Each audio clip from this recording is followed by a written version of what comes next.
Alden Richard update. Yung event ni Alden dyan sa Trinoma Activity Center for BYD. Ayan, nabangan siya dyan ng mga fans nyo. Ayan na si Alden. Ayan.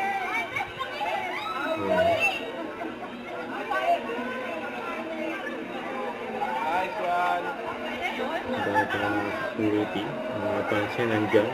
Nakabang. I think it's the the BYD Auto 2 EV. Electric kasi right now I think siguro dapat tanggalin natin yung stigma with yung range anxiety. I think that's what's getting in the way of the Filipinos to not go for electric at the moment. Kasi takot tayo mawala ng natin, takot tayo talo. So, yeah, I think those cars fits your lifestyle based on my first impression though. Oo nga eh. Not for anything else. Nagulat ako parang kilala mo na kami. That's exactly what I did. Yeah. Kaya nga. Pero si Tones, kasya ba all his...